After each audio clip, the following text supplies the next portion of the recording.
Boa noite, meus queridos irmãos. Aqui estamos, mais uma vez, dando continuidade ao projeto Reviver Faz Bem, onde nós vimos antes de ontem, no dia 1º, na terça-feira, a Afro Stefanini trazendo trazendo esclarecimentos acerca do tema sexualidade e saúde espiritual. E como havíamos comentado naquele momento, nós dividimos em duas partes e hoje vamos dar continuidade agora com o nosso irmão Alírio Cerqueira, também do Mato Grosso, e que vai trazer a sua parte desse tema sexualidade e saúde espiritual. Lembrando, mais uma vez, como foi falado na terça-feira, aqueles que não assistiram no dia, que possam entrar no nosso canal, procurar aí no nosso canal, que vai encontrar esta primeira parte.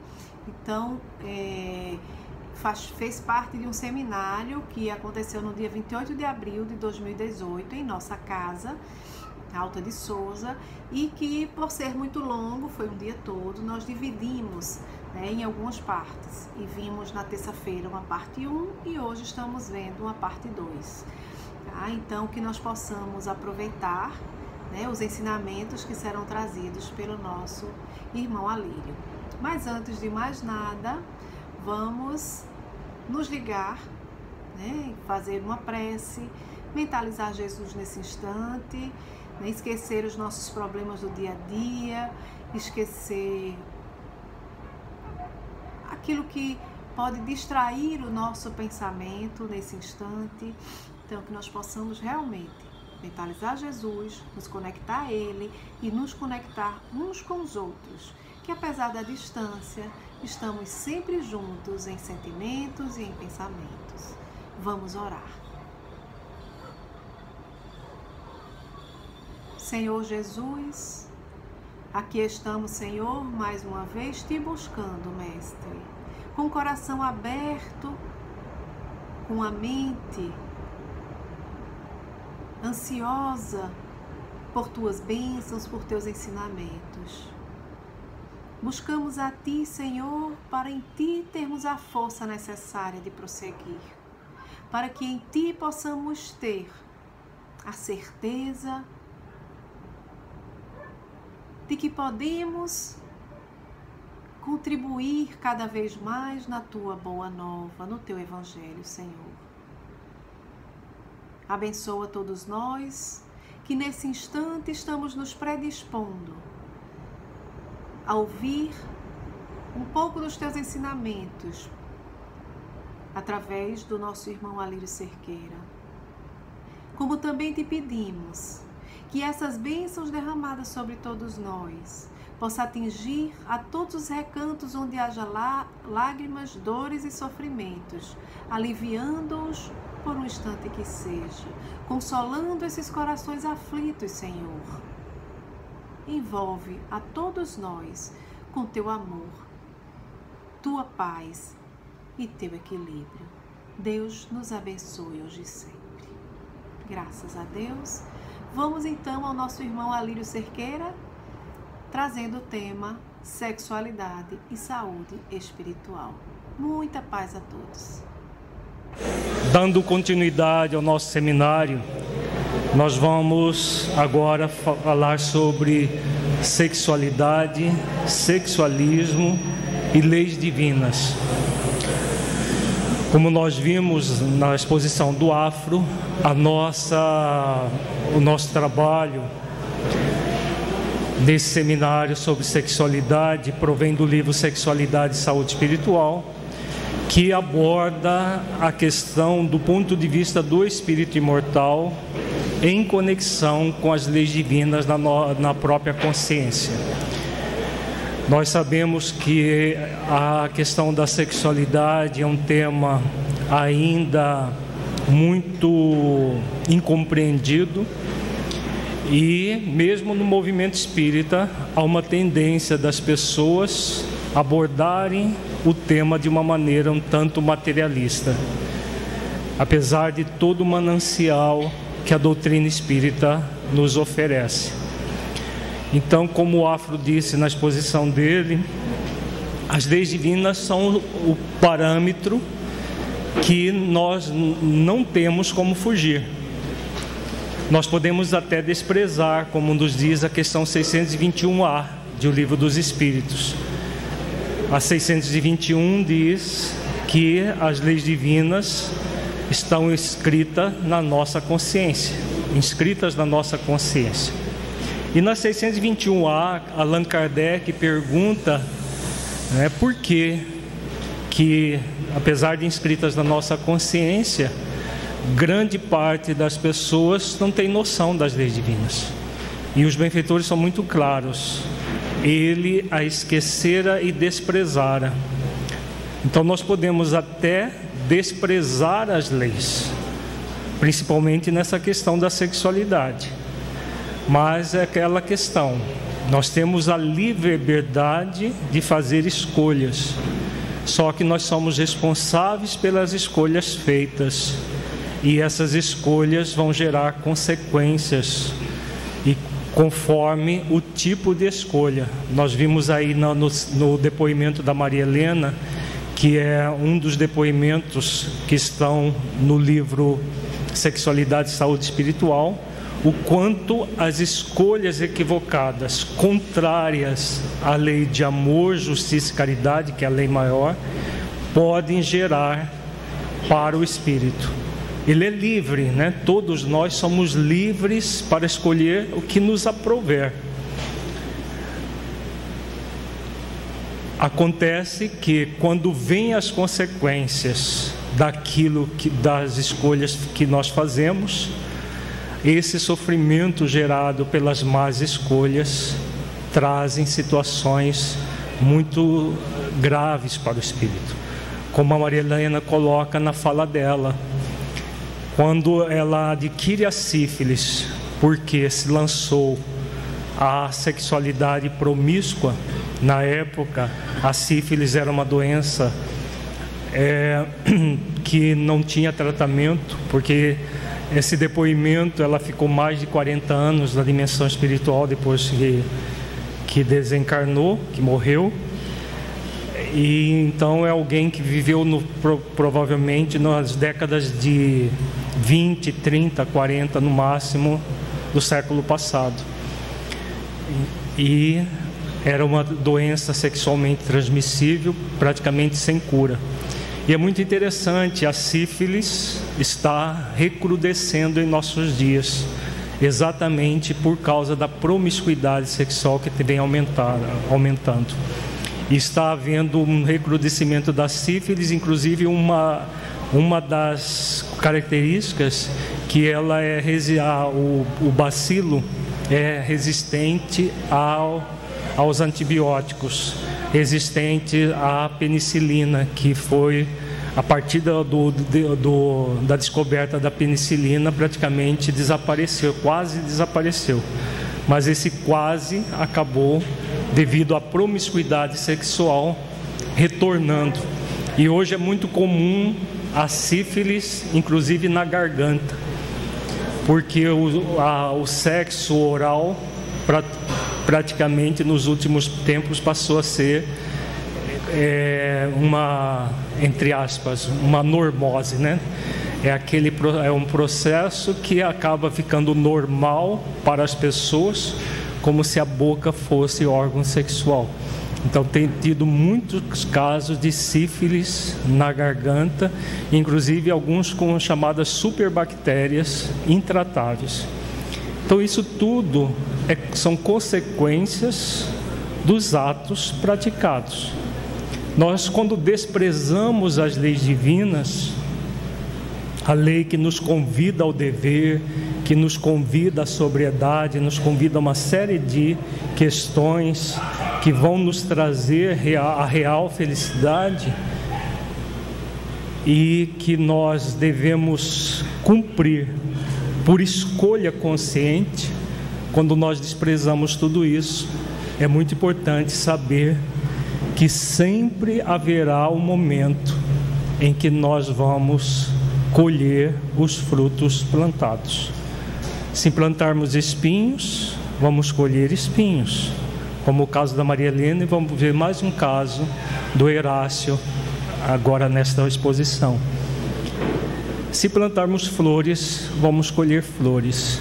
Então tudo isso deve ser refletido por nós, para que nós possamos sempre estar não desprezando as leis, mas amando as leis, porque somente amando as leis divinas que Deus nos criou, que Deus criou e nos colocou na consciência para a nossa própria felicidade, somente amando, cumprindo essas leis é que nós vamos sentir paz no coração, nós vamos conquistar gradualmente a felicidade.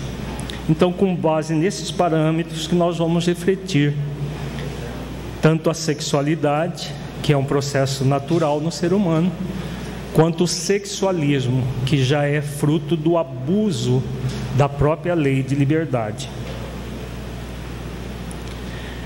Para a utilização da sexualidade saudável, é fundamental refletir os nossos atos com base nas leis divinas que existem em nossas consciências, de modo que possa compreender o quanto a prática do sexualismo, seja em sua modalidade hétero ou homo, é um movimento contrário às leis divinas, especialmente a lei maior de amor, justiça e caridade, constituindo-se um ato de desamor, injustiça e descaridade consigo mesmo e com o próximo. No caso da Maria Helena, fica muito claro o movimento desamoroso, injusto e descaridoso que ela praticou com ela mesma e com as pessoas que ela se relacionou, mas principalmente com ela mesma, terminando a sua vida naquele suicídio que a infelicitou durante décadas. É imprescindível que tenhamos uma visão do sexo e da sexualidade como espíritos imortais, transitoriamente encarnados, em conexão com as leis divinas em nossas consciências, para vivermos como espíritos imortais e não apenas sabermos disso. Há uma diferença muito grande entre sermos informados que somos espíritos imortais e vivermos como espíritos imortais. Todos nós espíritas somos informados que somos espíritos imortais. As obras espíritas são muito claras, desde romances até passando pelas obras básicas, tudo fala sobre espírito. Mas se nós apenas mantivermos isso como uma informação intelectiva e não como um processo internalizado para nos transformarmos em pessoas melhores, nós vamos saber que somos espíritos imortais, como a Maria Helena. Ela sabia que era espírito imortal, ela trazia mediunidade. Ela, como ela diz, desde criança ela foi evangelizada, foi educada em casa, sabendo que era um espírito imortal, mas desdenhou, desprezou essa informação. Então não basta saber-se espírito imortal, somos convidados a viver como espíritos imortais. Saber é muito fácil, basta ter a informação. Viver é muito trabalhoso, pede de nós todo um esforço, toda uma dedicação para vivermos como espíritos imortais. Essa tomada de consciência é o caminho para não cairmos no sexualismo, mesmo sabendo que somos espíritos imortais e que vamos prestar contas daquilo que fizemos para as nossas próprias consciências, pois não é possível fugir das leis que estão gravadas nelas. Nós não temos como fugir da lei. Maria Helena sabia de tudo isso, sabia que era um espírito imortal, sabia das leis divinas, mas não viveu conforme o próprio conhecimento. E aí as consequências vieram, como nós vimos, a quanta dor esse espírito passou, pelo desprezo que ela praticou durante a existência inteira as leis. Vamos refletir com o Livro dos Espíritos, para nós, a partir das próprias questões, qual é o significado profundo das leis nas nossas vidas. Vamos ver algumas questões do Livro dos Espíritos que abordam essa questão das leis. Começando pela questão 614, primeira questão da parte terceira, que aborda as leis morais. O que se deve entender por lei natural? A lei natural é a lei de Deus, é a única verdadeira para a felicidade do homem. Indica-lhe o que deve fazer ou deixar de fazer, e ele só é infeliz quando dela se afasta. Vejamos que a pergunta de Kardec é muito direta, e a resposta de uma síntese e didática de uma forma tão clara que não dá para alegar ignorância. Muito claro o parâmetro. É a lei que vai indicar o que nós devemos fazer e daquilo que não devemos fazer. Aquilo que devemos fazer, porque provém das indicações da lei, especialmente a lei de amor, justiça e caridade, vai nos fazer feliz. Quando nós tomamos consciência dessa realidade e fazemos aquilo que é amoroso, justo e caridoso conosco e com o nosso próximo, o resultado vai ser sempre a felicidade, o bem-estar, a harmonia, o equilíbrio. Quando, em vez de fazer o que a própria lei do dever nos convida, nós enveredamos pelo caminho que nós não devemos, como diz os benfeitores, que nós deveríamos deixar de fazer, podemos, mas não devemos, nós adentramos a infelicidade. Vejamos que ninguém em sã consciência, quando adentra nas questões do sexualismo, em qualquer modalidade que seja, deseja ser infeliz. Eu vou praticar sexo para ficar infeliz para o resto da vida. Ninguém busca isso.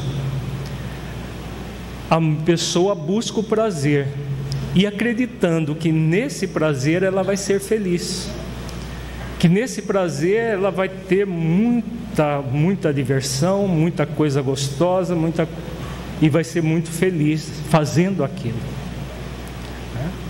Na verdade, ela vai ter momentos de euforia que esse prazer gera, mas como não está de acordo com as leis divinas, o resultado será a infelicidade, como nos diz a resposta. Cedo ou tarde ela começa a experimentar a infelicidade. Vejamos que no caso da Maria Helena, no primeiro momento ela ficava eufórica, vendo a força, o domínio que ela tinha sobre os homens, que ela acreditava que eram poderosos, como o presidente do Centro Espírita, onde ela participava. Ela acreditava que ela era poderosa porque tinha poder sobre homens poderosos.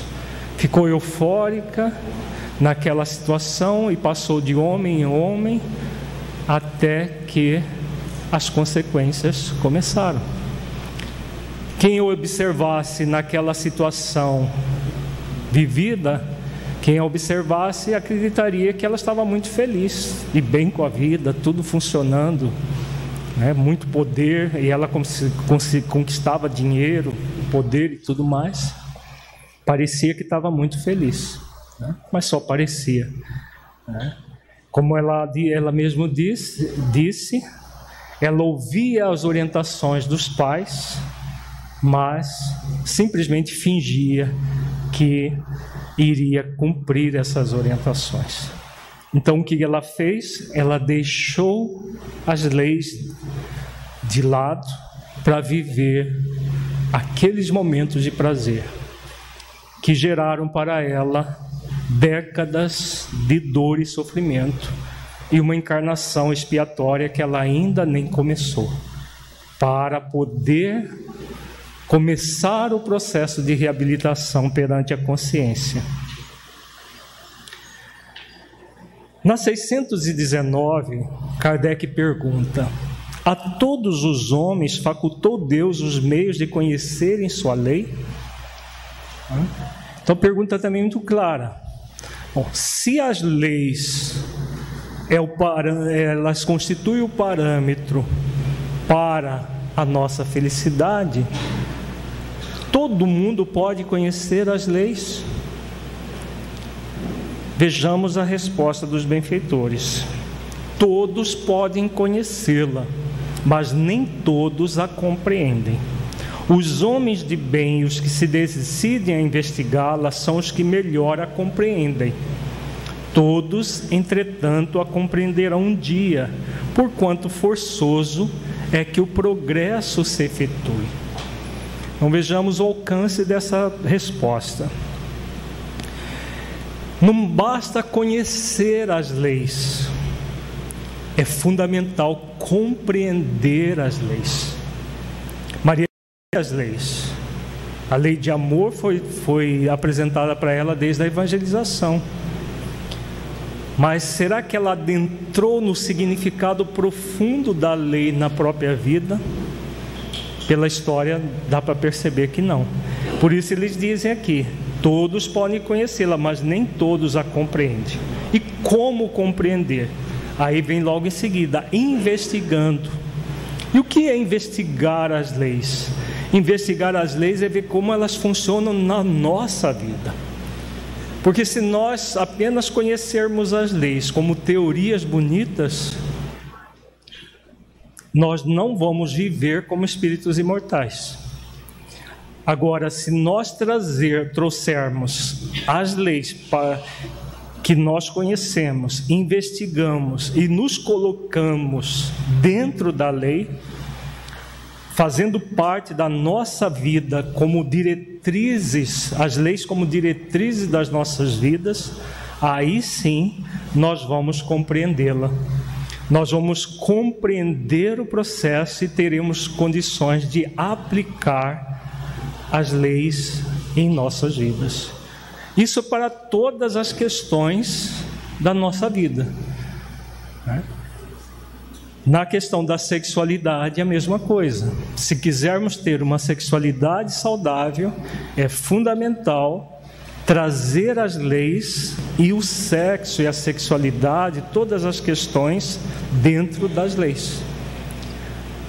É aquilo que o apóstolo Paulo ensinou na Epístola aos Coríntios: tudo nos é lícito, mas nem tudo nos convém. Lícito por quê? Porque tudo é possível, no sentido de que existe uma lei de liberdade. A lei de liberdade nos permite tudo. Agora, nem tudo nos convém. Porque o que convém? Aquilo que é amoroso, justo e caridoso. Então nós somos livres para escolher de forma desamorosa conosco e com o próximo, de forma injusta conosco e com o próximo, de forma descaridosa conosco e com o próximo. Mas não convém fazer isso, porque isso vai nos gerar infelicidade. Então vale a pena investigar as leis, trazendo as leis para as nossas vidas. Nós temos feito estudos sobre as leis divinas, trazendo para as nossas vidas. Já temos uma série no site da Federação, vocês encontram o link para o projeto Espiritizar, da Federação Espírita do Estado de Mato Grosso. Aqueles que quiserem estudar sobre as leis, temos já gravado lá 12 seminários sobre as leis divinas, né?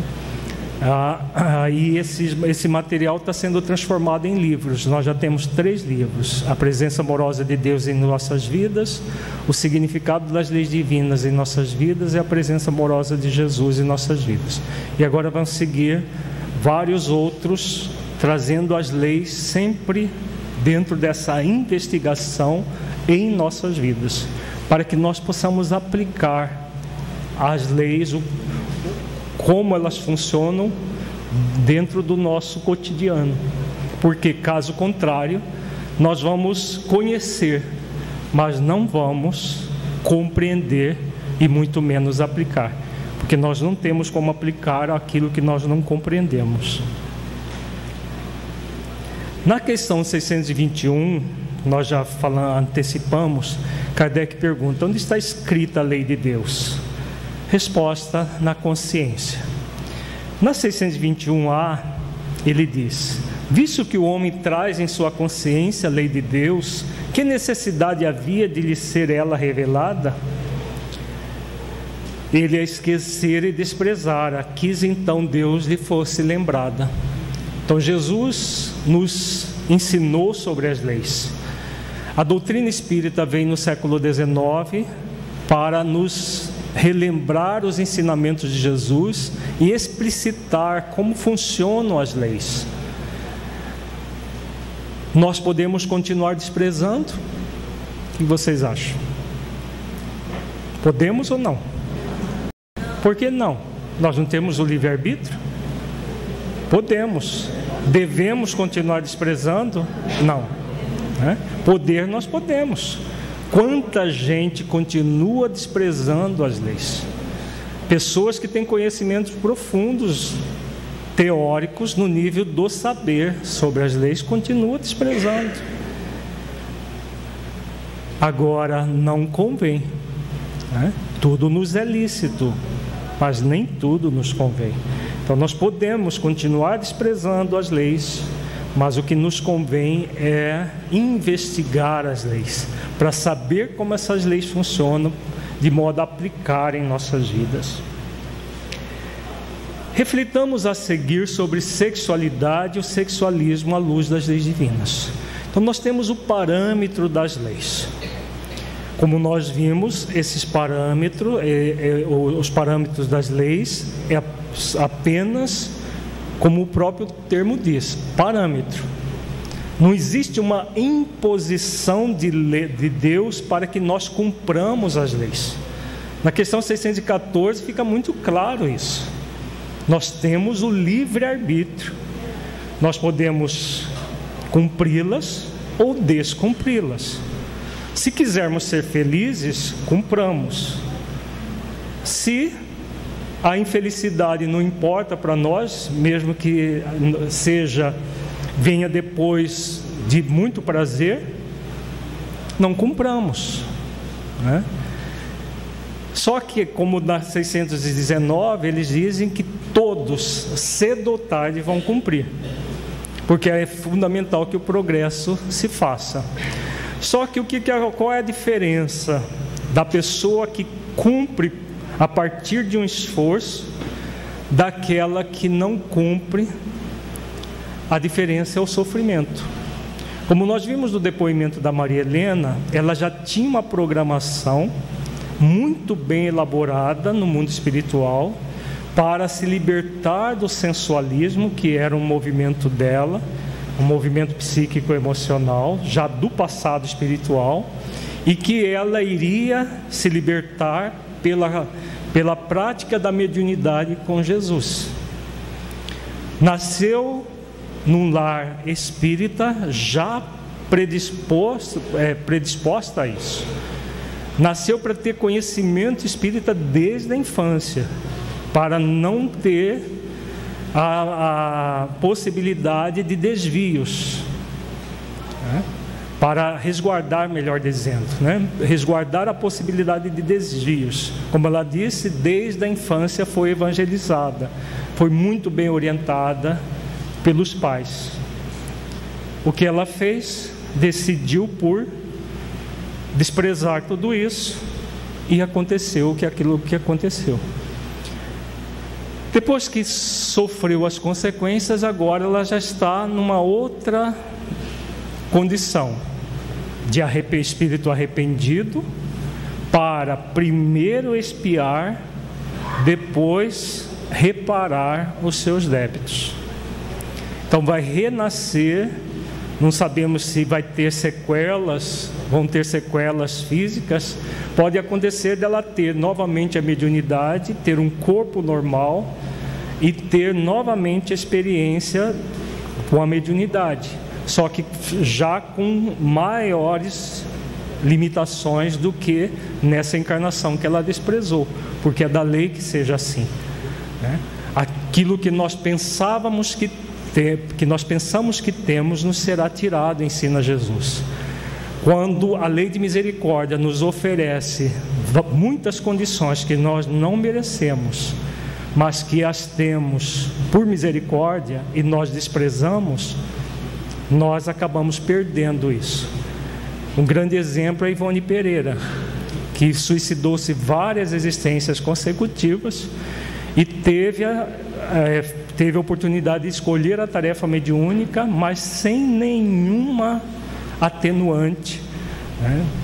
Com um processo de pobreza material, de solidão, de uma série de limitações, e foi graças ao esforço dela e a Deus que a amparou, muito exitosa nisso. Mas isso situações como da Ivone Pereira ainda são quase que exceções.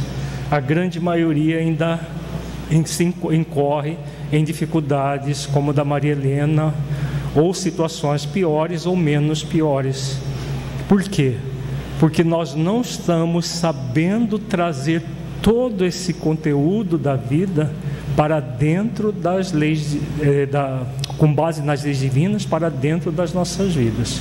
Então, por isso é muito importante nós nos despirmos de ideias preconcebidas, porque muitas vezes nós já preconcebemos determinadas ideias e ficamos fechados naquelas ideias, não abrindo a nossa mente para entender as coisas do ponto de vista do espírito imortal.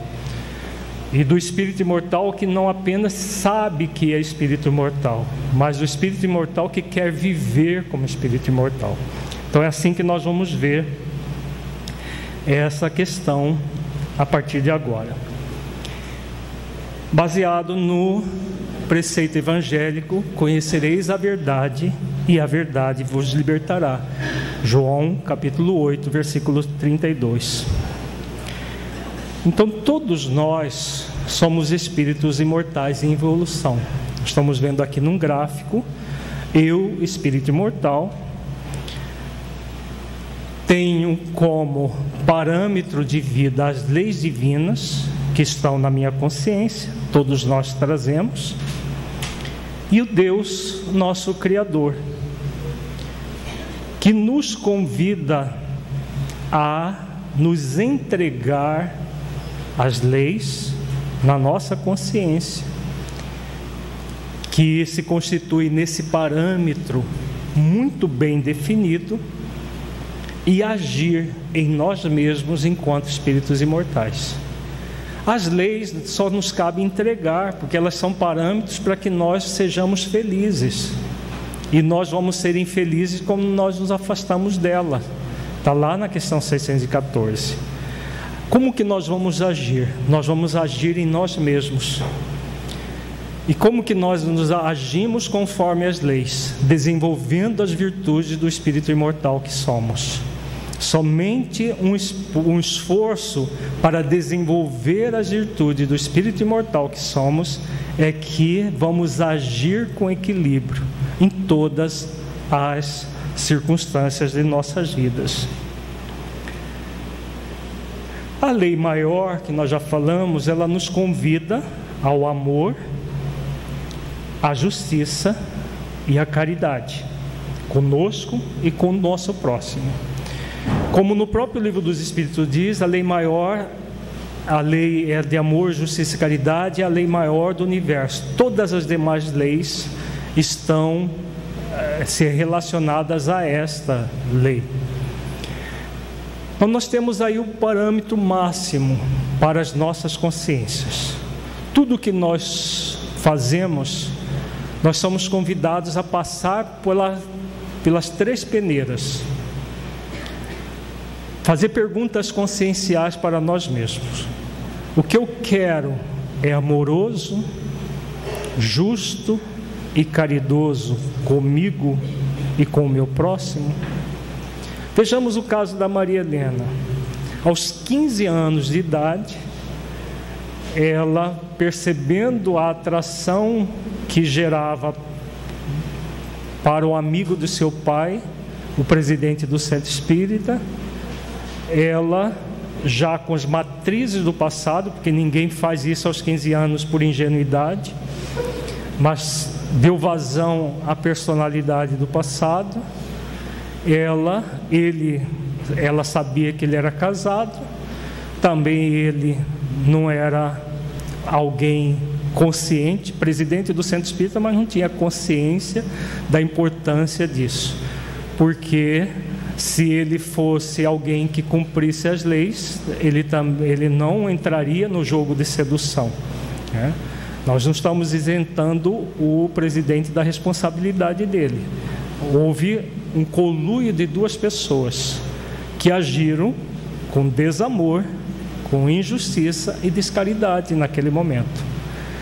Ela com ela mesma, ele com ele mesmo, ele com a esposa dele, né? Ela com relação aos seus pais, a tudo aquilo que os pais investiram nela. Tudo isso foi jogado de lado e ambos agiram com desamor, injustiça e descaridade. Se em vez de agir conforme os desejos egóicos, Maria Helena agisse, passasse a lei, o que eu estou desejando aqui é amoroso comigo, com os meus pais, com a esposa desse senhor, e chegasse à conclusão que é desamoroso, ela poderia ter feito um esforço. Na verdade, era isso que estava na programação dela. O que estava na programação dela não era utilizar da beleza sensual para, aos 15 anos, começar um processo de sensualismo, de sexualismo. Estava previsto exatamente esse esforço. Ela não trazia o conhecimento espírita por acaso. Ela não trazia a mediunidade por acaso. Toda uma programação que deve sempre passar por crivo dessa lei, né? Então esse exercício é um exercício muito importante para qualquer um de nós.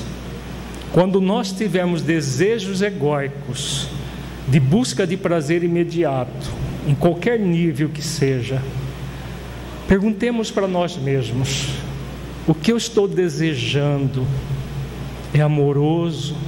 Vai me trazer paz? Vai me trazer equilíbrio? Vai me trazer felicidade de verdade? Ou vai me trazer apenas um prazer fugidio que logo vai se tornar uma tormenta na minha vida? É justo o que eu estou desejando? Vai me proporcionar a paz de consciência? Uma sintonia plena com a lei de justiça? É caridoso comigo e com o outro? Eu gostaria que alguém fizesse comigo o que eu estou desejando fazer? Então, se nós fizermos sempre para nós essas perguntas e consciencialmente buscarmos as respostas, porque às vezes a gente não quer nem saber das respostas, porque nós já sabemos que o desejo é egóico, mas estamos focados no prazer imediato, não naquilo que realmente vai nos gerar felicidade, vai nos gerar aquilo que o Af colocou, um sentimento de pertencimento ao universo, que é o maior prazer que o espírito pode ter. O prazer sensual é efêmero. O prazer de se sentir pertencendo ao universo, o prazer da paz de consciência é duradouro. Quanto mais nós exercitamos esse prazer, mais ele intensifica, até a pura e eterna felicidade que fala na questão 115 do Livro dos Espíritos. Então, dentre as provas que somos convidados a passar em nossa trajetória humana, está o desenvolvimento da sexualidade saudável. Num planeta de expiações e provas como o nosso, atire a primeira pedra aquele que não tiver problemas na área sexual. Porque, de uma certa forma, num planeta de expiações e provas, todos nós, de alguma maneira, já delinquimos, em maior ou menor intensidade, na área da sexualidade. Então, uma das provas que nós temos é desenvolver a sexualidade saudável, não tenhamos dúvida disso.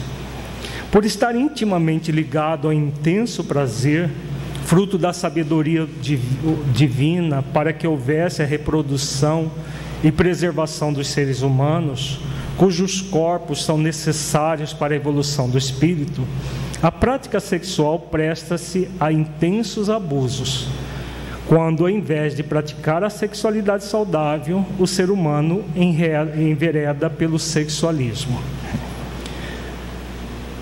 O sexualismo, como vimos, é o culto ao sexo. O sufixo ismo significa cultuar. Então, é o culto ao sexual, ao sensual, aquilo que gera prazer imediato. Então, o sexualismo, como vimos, é o culto ao sexo, no qual o ser humano envereda pelo abuso do prazer que o sexo proporciona, numa clara insubmissão às leis divinas, fazendo mau uso do seu livre-arbítrio. As leis são parâmetros, mas nós vamos cumprir as leis por livre e espontânea vontade, como nós vimos lá na questão 614.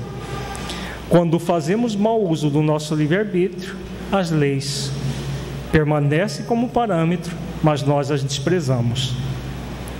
Já a prática da sexualidade está em conformidade com as leis divinas, sendo um exercício da virtude do discernimento, levando o ser humano a um bom uso da lei de liberdade.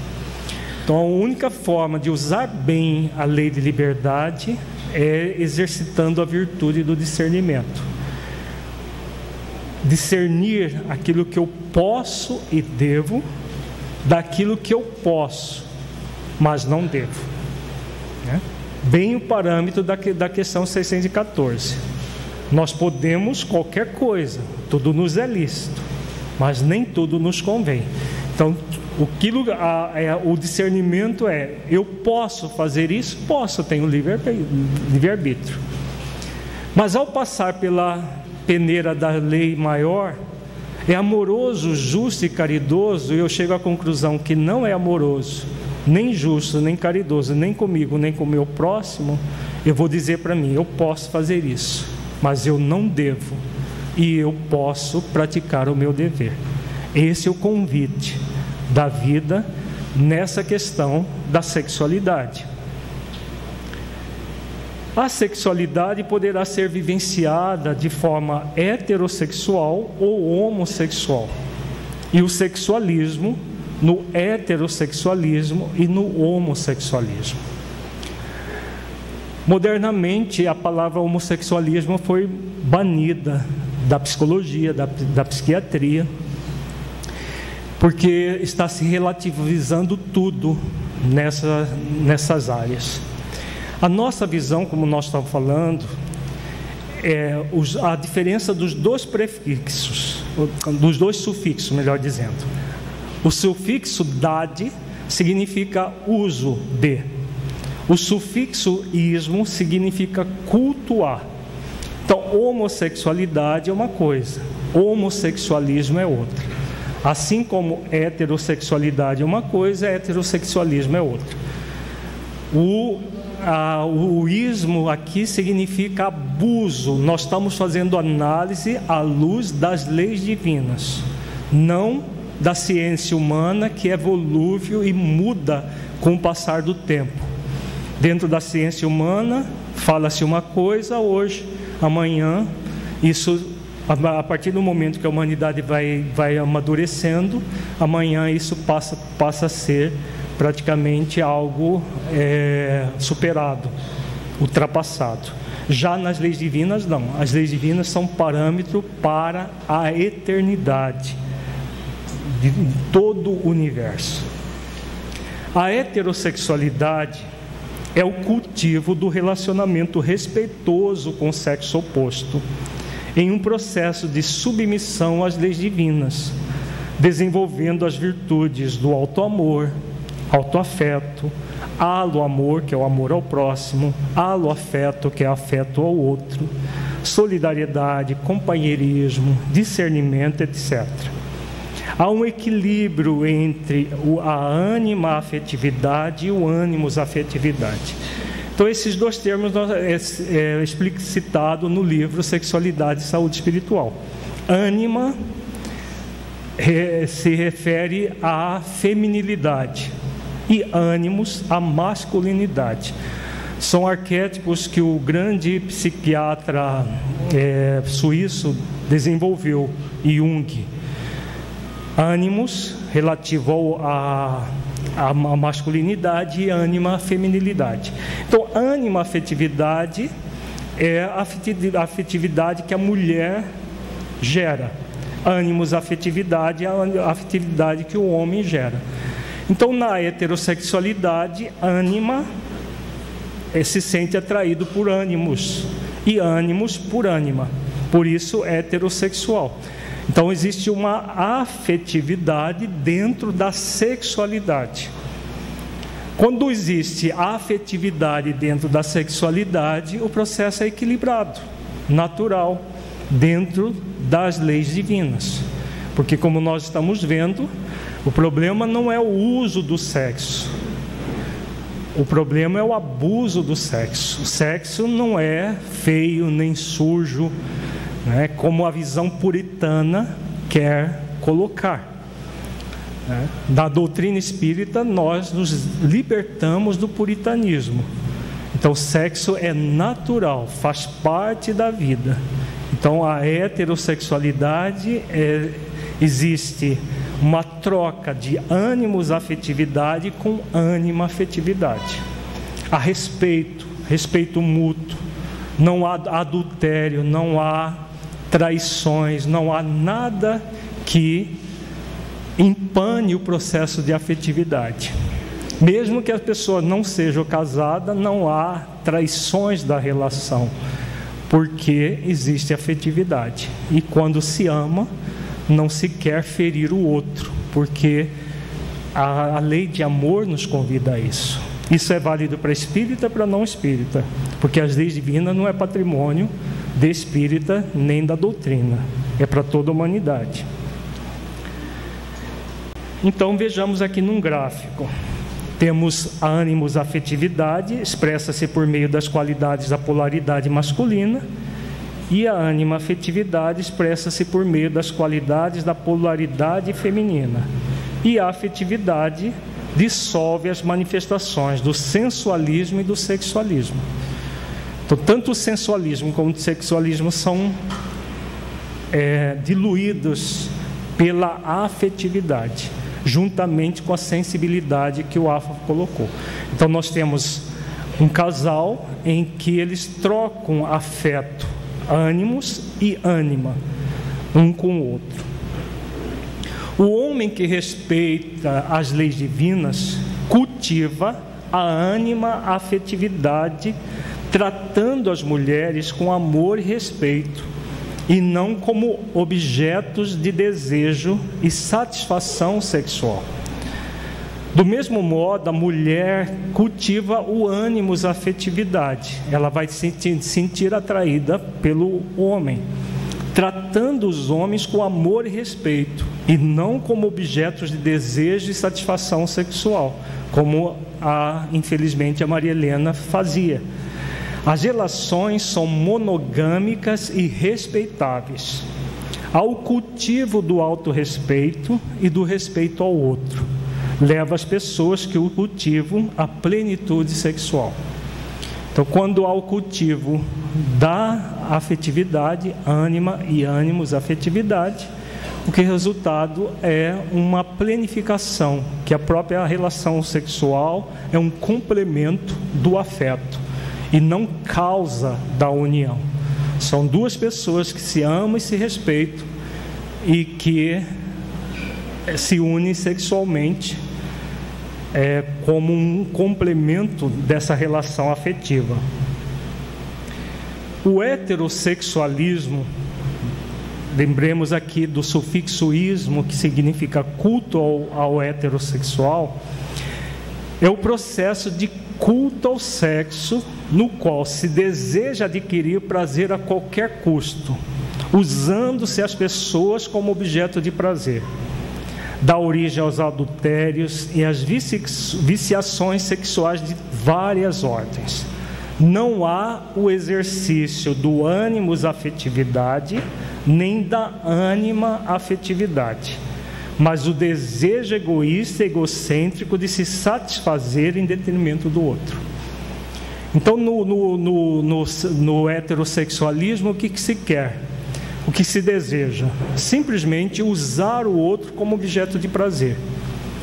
Então, a pessoa, enquanto a relação é novidade, gera uma exacerbação da libido, que é aquela lascívia que foi colocada inicialmente, as pessoas estão se relacionando. Na hora que essa lascívia começa a diminuir, é como se o outro fosse uma laranja chupada, que você chupa o caldo, a hora que não tem mais nada, joga fora, né?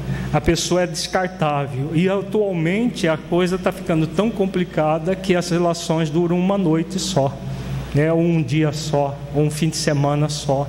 E as relações vão ficando cada vez mais descartáveis, cada vez mais abusivas do ponto de vista do espírito imortal.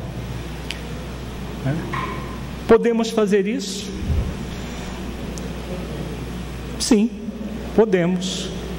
Não convém fazer isso, porque tudo isso vai gerar muito prazer, mas vai gerar muita dor, muito sofrimento para todos os envolvidos. Independente de qualquer... Pode surgir doenças sexualmente transmissíveis, pode surgir situações várias, mas principalmente aleijões na própria alma. O espírito se machuca muito com esse tipo de coisa, né? Atualmente há muita fala no sentido do sexo casual. Não, a gente só quer sexo, não importa afeto, né?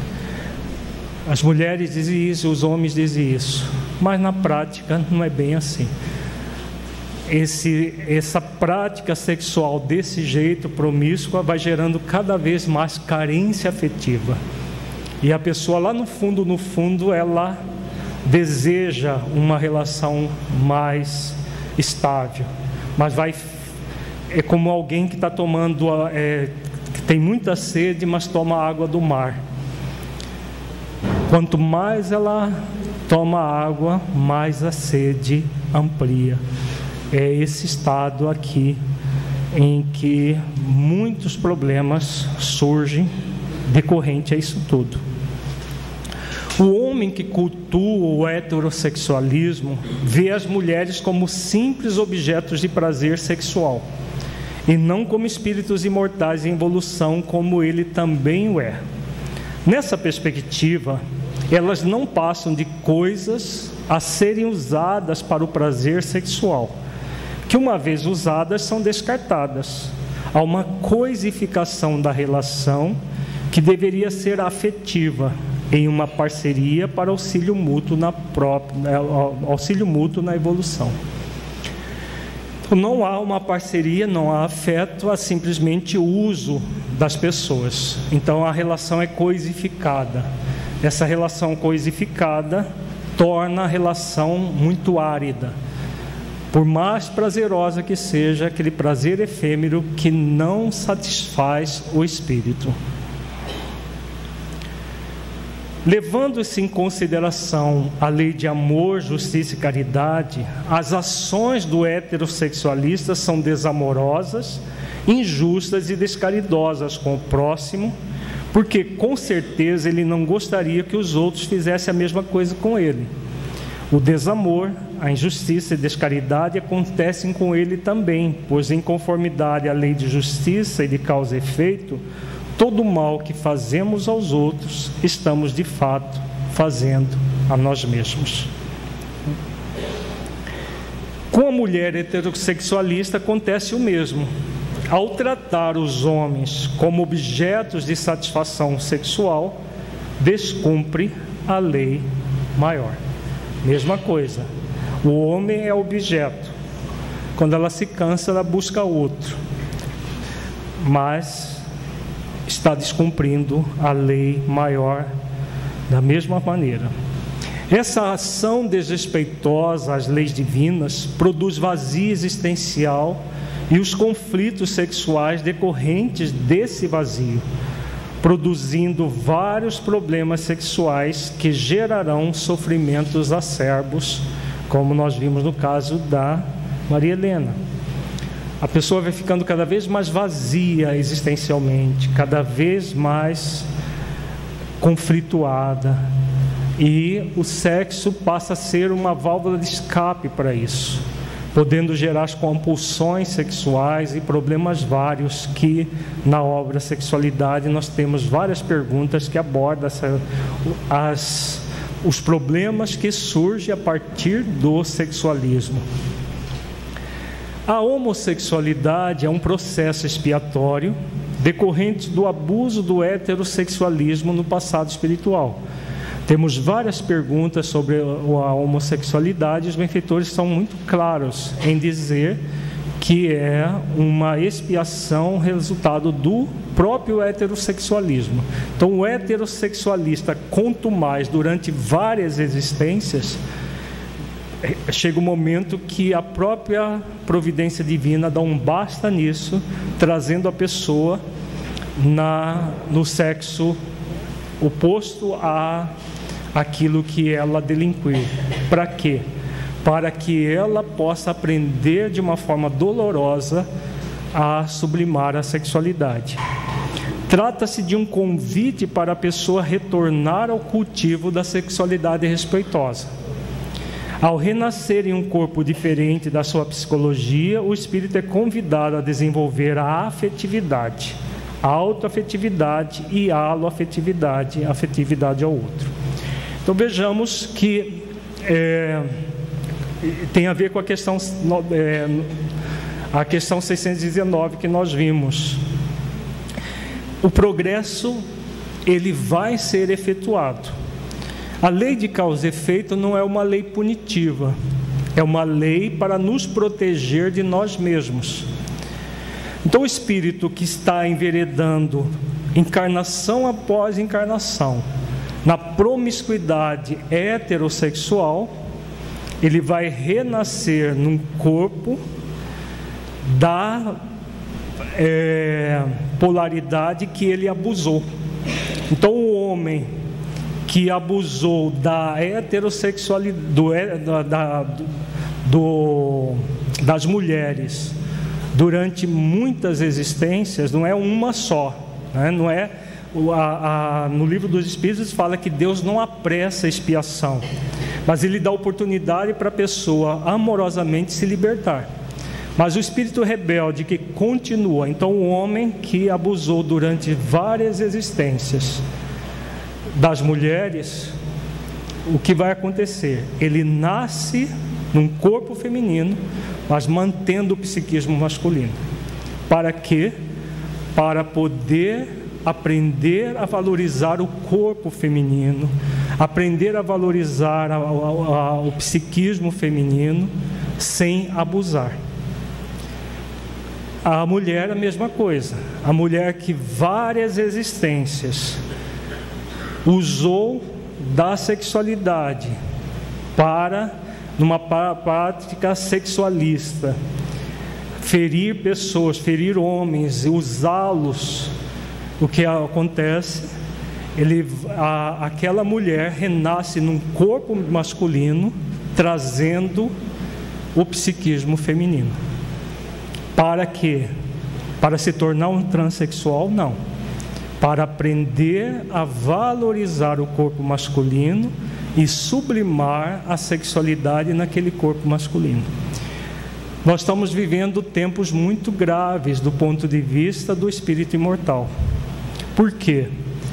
A pessoa que entra num processo expiatório desse, muitas vezes se rebela mais ainda. Em vez de utilizar da experiência, inclusive pessoas com conhecimento espírita, que é pior ainda, em vez de utilizar do conhecimento, da realidade, para amansar o espírito, a pessoa continua se rebelando.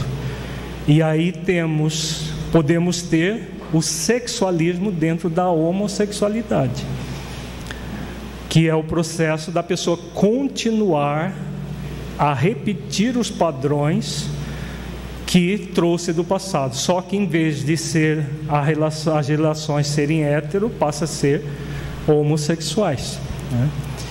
E essa situação pode chegar tão grave que a pessoa odeia o próprio corpo, e com o avanço da medicina, com os hormônios, com cirurgias e tudo mais, o que tem acontecido? A pessoa rejeita o corpo em que está para voltar a ter o corpo que tinha no passado. E muita gente, até no movimento espírita, tem dito: não, mas a pessoa nasceu no corpo errado, ela tem todo o direito.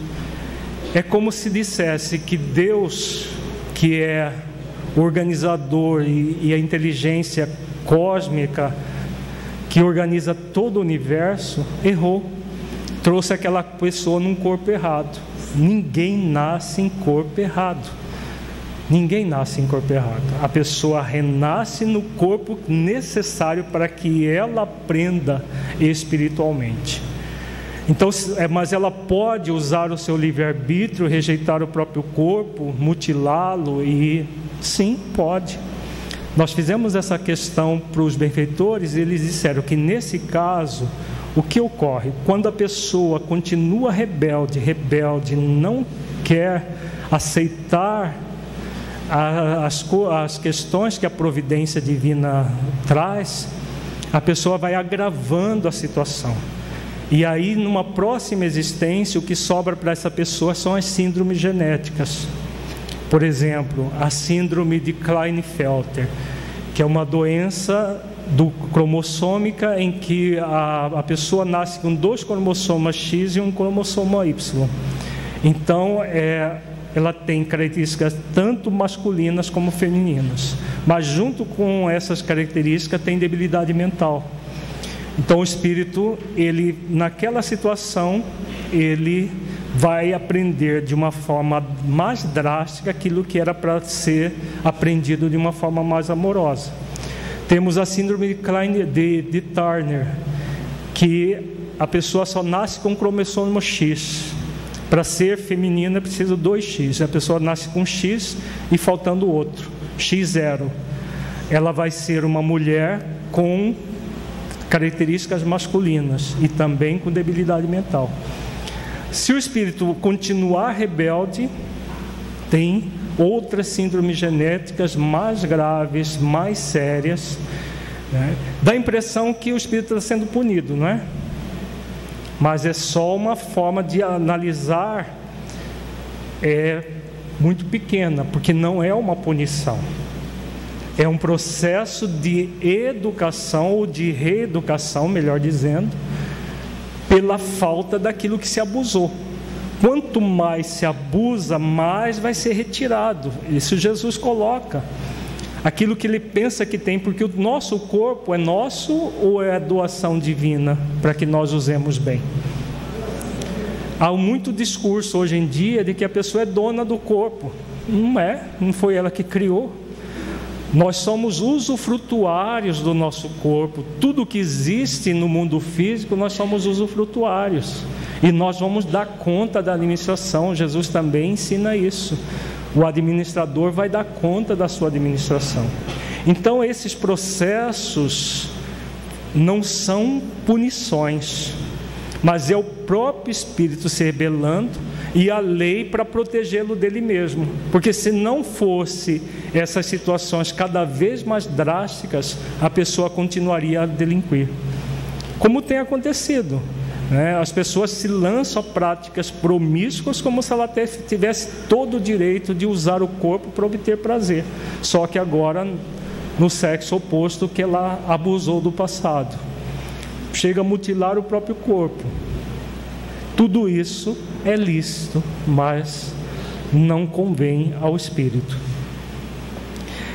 A mulher heterossexualista, quanto mais, por várias existências, renasce em um corpo masculino para cultivar o ânimos, a afetividade, ou seja, aprender a ver os homens não como objetos de prazer, mas como companheiros e irmãos de marcha evolutiva.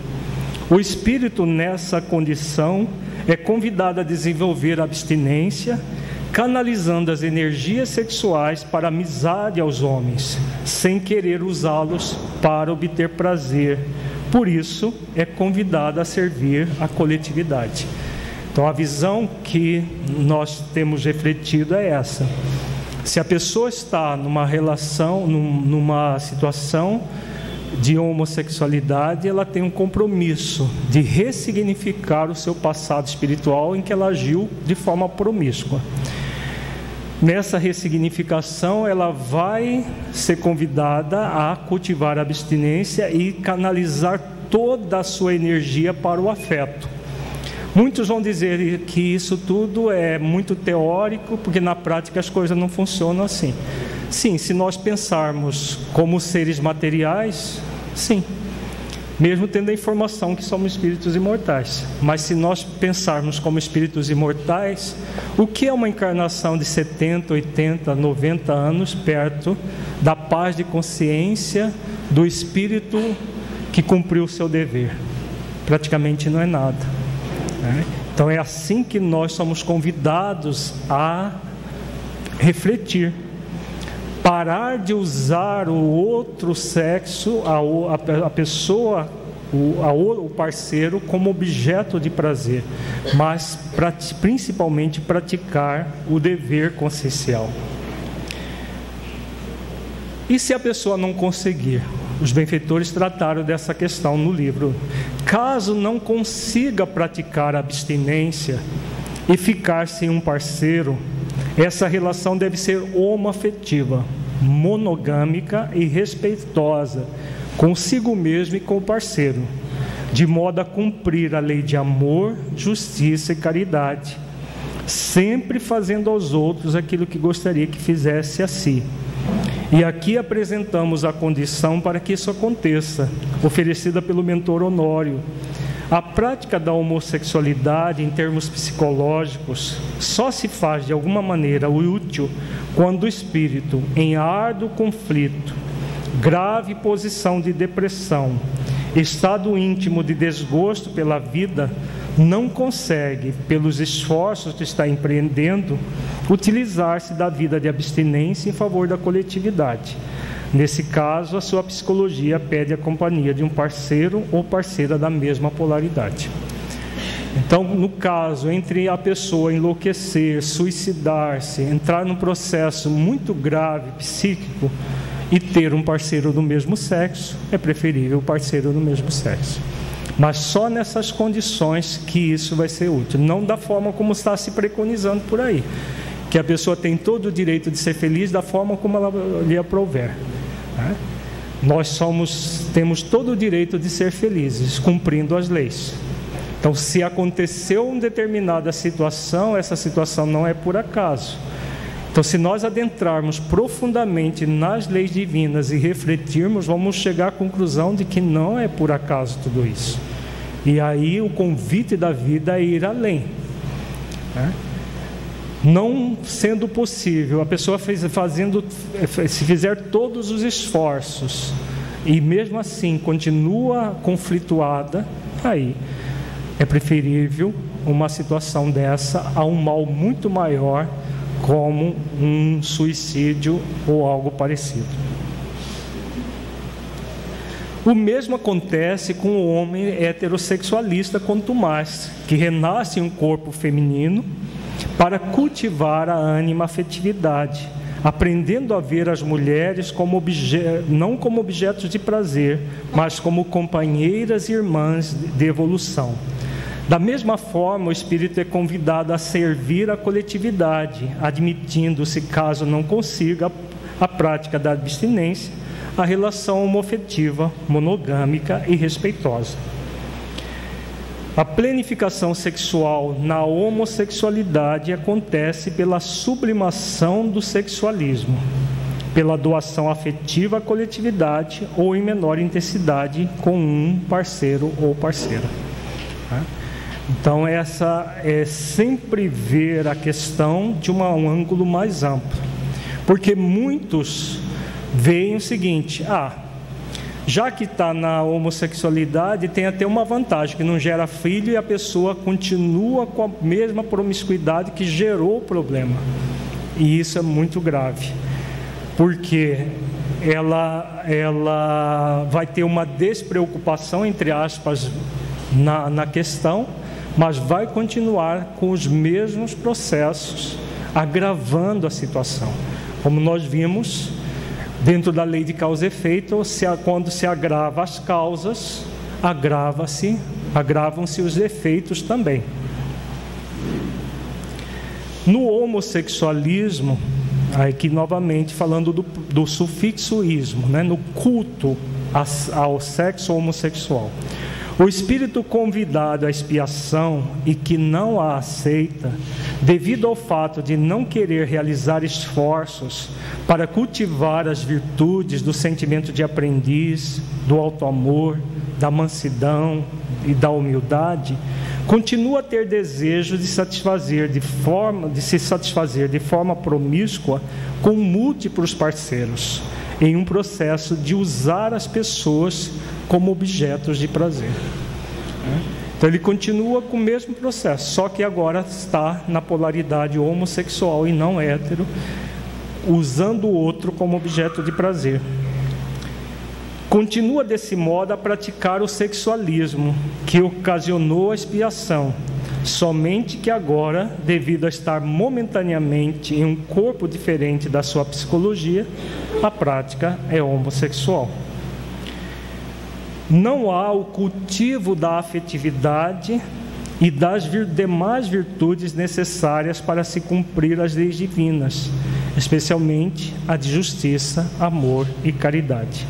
Nessas condições, o espírito, utilizando do seu livre-arbítrio, agrava a sua condição expiatória para as próximas encarnações, podendo adentrar no âmbito das síndromes genéticas sexuais e outras limitações, para aprender pelos efeitos dolorosos a valorizar as leis divinas, cujo objetivo não é de proporcionar ao espírito prazeres efêmeros, mas a felicidade plena.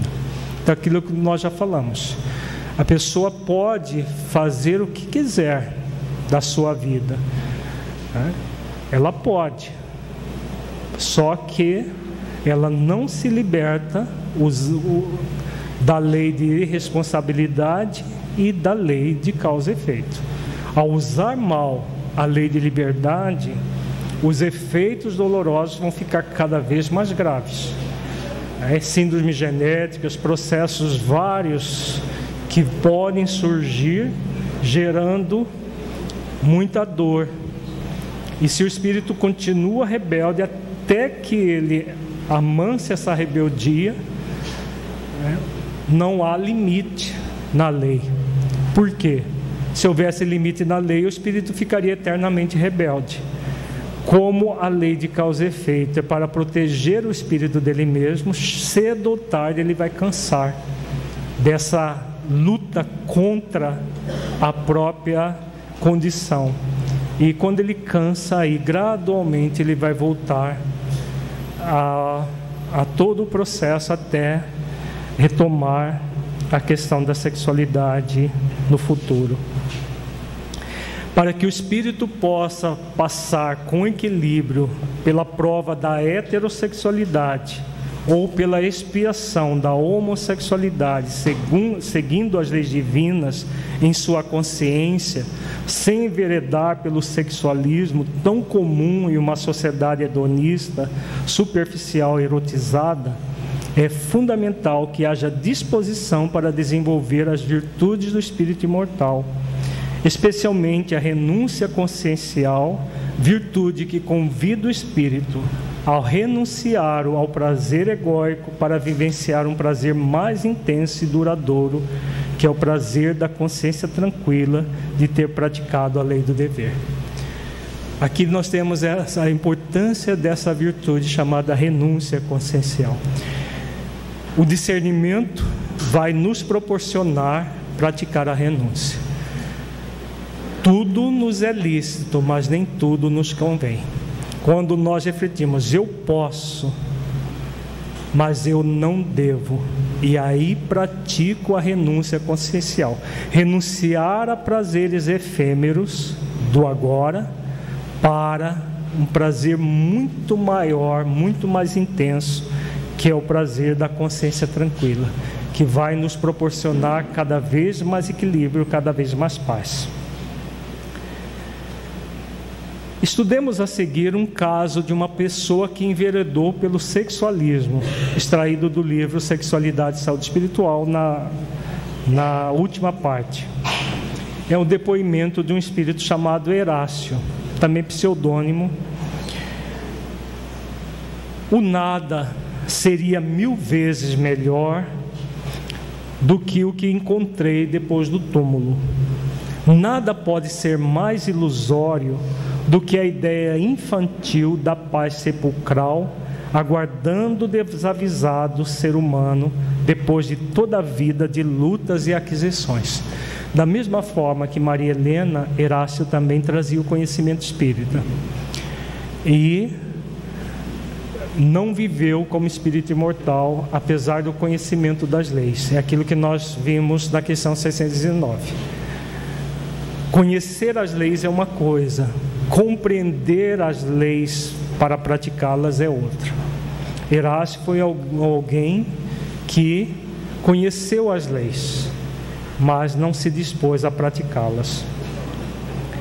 Não fui materialista, quanto mais desses classificados na condição de ateus convictos. Fui o que se chama aqui de materialista disfarçado. E o pior, muito bem disfarçado.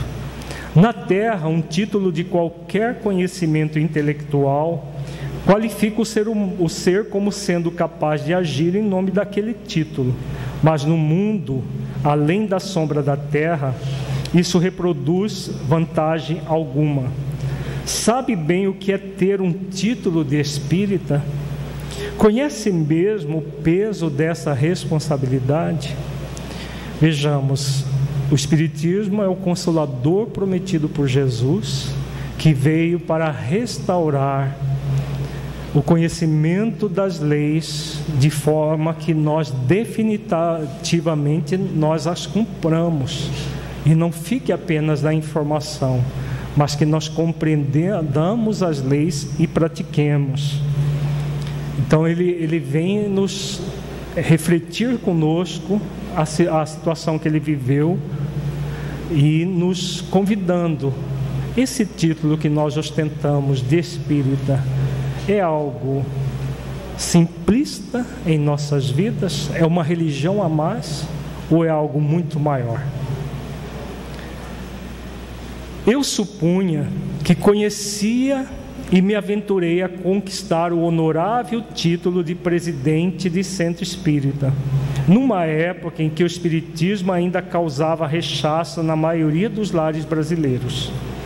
A evidência que hoje os espíritas conquistaram era quase ilusão naqueles dias de 1920 a 1940, período no qual militei no movimento e descumpridor do mais importante, minha vida moral. Então ele foi, além de espírita, presidente de centro espírita, né?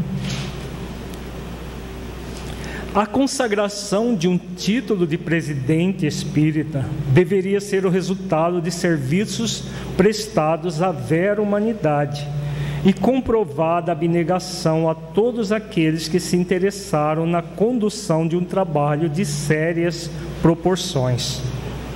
No meu caso, muita expectativa, desconhecimento dos desafios, autofascinação pelos fenômenos e pouco conhecimento moral para lidar com as pessoas me caracterizaram como um presidente displicente e personalista no trabalho. O número de pessoas interessadas em conhecer a doutrina espírita era considerável, e logo me cerquei de médiuns desequilibrados e com evidentes manifestações do fenômeno, que logo coloquei para a despreparada reunião mediúnica. Nessa época era muito comum os mediunismo ligado aos centros espíritas, ainda hoje, mas nessa época até mais.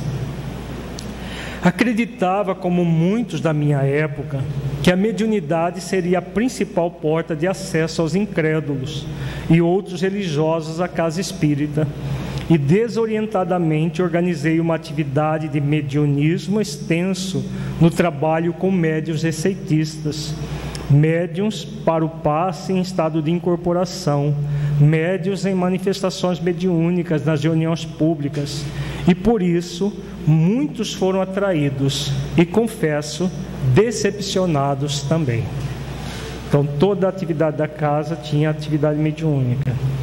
Em pouco tempo criei o centro espírita mais obsidiado da região, e devido à pecha de estar no caminho certo, eu ironizava os outros centros, que mais não faziam do que realizar alguns estudos, que a meu ver era a manifestação fracassada do espiritismo, que deveria aos meus olhos obtusos sempre estar cheio de manifestações. Um dia, classificado para as reuniões públicas, uma moça de traços belos e jeito educado apareceu em meio a muitas pessoas que frequentam o centro. A sua beleza e o estado atormentado da jovem me chamaram a atenção de homem e curioso pelos fenômenos. Após a palestra, tive a oportunidade de chamá-la para conversar em particular. E num sistema parecido ao que é hoje conhecido como atendimento fraterno, me aproximei da moça. Os diálogos passaram a ser semanais, e o apoio fraterno passou a ficar um perigoso jogo de sedução e interesse. Ao término de 8 meses, eu já havia seduzido a jovem completamente, e sem que nenhum olhar comum notasse, nos envolvemos em um relacionamento não programado. Então vejamos, ele utilizou o próprio atendimento fraterno do centro espírita para seduzir a moça que tinha mediunidade e que buscou o centro para orientações. O tempo que deveria ser aproveitado a favor da minha própria evolução, pois bem sabia que uma reencarnação é tesouro incomum de reajuste, não se tornou mais do que desprezado patrimônio, e me fixei apenas no medo de perder as horas da mocidade sem usufruir o envenenado mel das sensações. Se isso acontecia na década de 20 a 40 do século passado, hoje é muito mais intenso. A pessoa acha que usufruir da mocidade é ter prazer a todo custo, não importando o que vai acontecer. Enquanto minha relação com Elisa, a moça que seduzi no centro espírita, se intensificava, fazia apresentação teatral para as opiniões alheias, demarcando o meu território de fanfarronice, ludibriando pessoas em torno de uma postura virtuosa que estava eu bem longe de vivenciar. Não tardou para alguns companheiros dedicados e verdadeiros espíritas perceberem as distonias do meu comportamento, que na tribuna falava brilhantemente dos conceitos espíritas e que no convívio íntimo demonstrava patentes incoerências nas expressões chulas do verbo e do deslize moral, com outras confreiras do centro espírita, em sutis posturas de sedução, como um lobo fantasiado de ovelha demonstra todo o interesse em firmar o seu ataque sorrateiro. Então, vejamos que além da moça que ele seduziu, ele também tentava investidas com outras senhoras do centro espírita. E isso na década de 20 e 40 do século passado, gente. Nessa época, os tabus relacionados ao sexo eram muito maiores, né? Hoje em dia, as coisas estão cada vez mais banalizadas. Certa oportunidade, uma moça havia se aproximado do centro espírita com o intuito de revelar o seu profundo drama, no qual culminaria em minha triste e horrenda derrocada. Afirmava a jovem de 22 anos que a imensa tragédia se adentrara em seu caminho na relação com seu namorado, e por isso não seria por outro motivo que viera buscar o consolo no Espiritismo. Aproveitei a ocasião da conversa íntima e quis saber detalhes da relação, valendo-me da suposta vontade inocente de ajudar. E assim, compreendendo os sorrateiros delírios imorais da interlocutora, fui apressadamente solícito em estimulá-la a contar os detalhes mais íntimos, e na minha quase indisfarçada alucinação, me esbaldava com o relato. A jovem repentinamente começou a chorar, e isso me causou enorme choque moral. Ela estava grávida e não tinha forças para levar esse filho à luz. Eu me espantei com a situação à minha frente e consegui arquitetar um pouco de lucidez para convencer a moça que o aborto seria uma solução pior. Entretanto, inventei algo terrível que utilizaria a meu favor naquele momento de imensa fragilidade da jovem. Vejamos o enredo que ele vai montando. Ela busca o centro espírita acreditando que estava grávida para solicitar consolo. Ele a convence a não abortar, mas vejamos o que ele faz logo em seguida. Afirmando ter poderes excepcionais e segura relação com o além, afirmei para a moça que meus poderes sobrenaturais poderiam ajudá-la naquela ocasião tão delicada, desde que ela seguisse sem contrariedades as minhas orientações. Muito fragilizada, a moça aceitou minha indução tenebrosa e prometeu guardar silêncio de todos. Foram meses de conversas sombrias e a sua gravidez não se mostrava ainda evidente. Inventei uma conversa com a moça em local neutro, fora das paredes do centro, para melhor aplicar meu golpe e conseguir convencê-la da minha insana proposta. Disse-lhe que, como intermediário do além, poderia evitar que o feto desejasse nascer se ela se entregasse a mim como mulher, pois teria eu os poderes para intervir nas leis da natureza em covarde e astuciosa sugestão maligna. Então, ele utilizou do conhecimento das leis, das próprias leis divinas, para ludibriar a moça, colocando-se como alguém poderoso, capaz de fazer isso. Desavisada e desorientada, a moça aqueceu. Em poucos dias eu consumava o meu ato insano de sedução, esquecendo-me que a lei do retorno sempre devolve o que lhe oferecemos. Lei do retorno e lei de causa e efeito é a mesma coisa.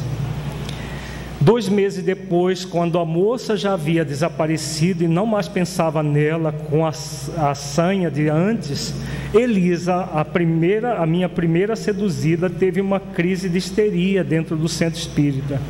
Sua expressão de escárnio e ironia se unia à expressão de dor e socorro. Percebi que era uma interferência direta das sombras.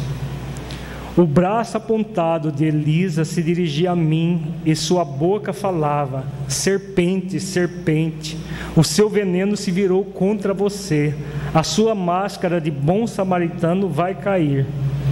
Em meio a risos e ameaças, buscamos conter a façanha daquela ocorrência, que foi classificada como surto obsessivo, sem maiores prejuízos. Eu, porém, senti o frêmito quando o espírito, dirigindo-se a mim, me ameaçou com tamanha veracidade. Meses depois, vinha saber o que significava tudo aquilo. A moça supostamente grávida que eu havia seduzido não estava de fato gestante, mas ficou grávida depois do meu assédio. Eu me tornei presa da minha própria armadilha. O escândalo seria muito grave e já arquitetava um jeito de me livrar das tramas que havia construído, quando em viagem para assuntos de negócio, na volta do compromisso em direção à minha cidade de origem, a morte me espreitava. Em poucos minutos, somente um corpo inerme era a minha triste assinatura no chão, revelando uma impressionante falência moral. A moça foi ao centro explicar a situação e dizer que aquele filho em seu colo era meu, mas os defensores da minha imagem não aceitaram o relato, tomando a cata de obsidiada ou exploradora. Elisa ficou largo tempo em transtorno profundo pela mediunidade mal conduzida e explorada em muitos momentos por mim. Eu, por minha vez, permaneci muitos anos preso sob o jugo de tiranos espirituais, que me levavam ao centro espírita de vez em quando para me mostrar o núcleo de horror que eu havia criado durante anos de hipocrisia. Em parte, o centro funcionava como tal, mas de outra parte, pela indução hipnótica que fiz aos meus antigos confrades, que seguiam ainda muitas das minhas torpes manias, o centro mais se assemelhava a um triste porão de sombras com instalações sombrias, perseguindo os que fossem buscar a Jesus com sinceridade naquelas supostas paredes inocentes do centro espírita. A minha história não é uma trama qualquer, e é a confirmação das palavras de Jesus aos exploradores de seu evangelho, afirmando sobre o pranto e ranger de dentes: espero a chance mais próxima possível de um novo corpo para o recomeço árduo à minha frente.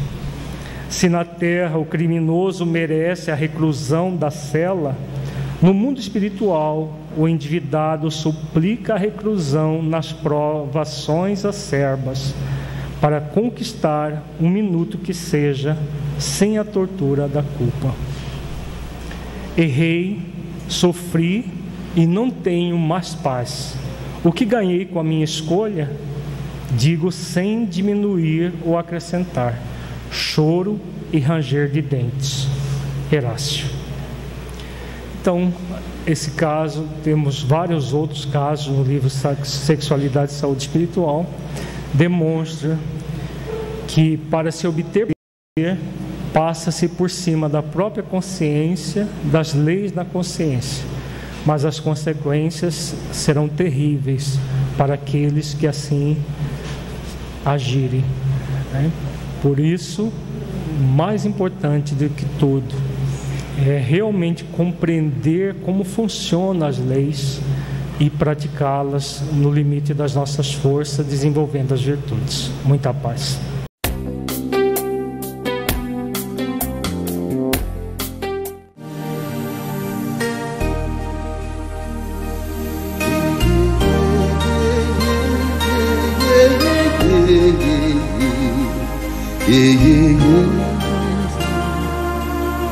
Aqui, nesta casa eu me encontrei.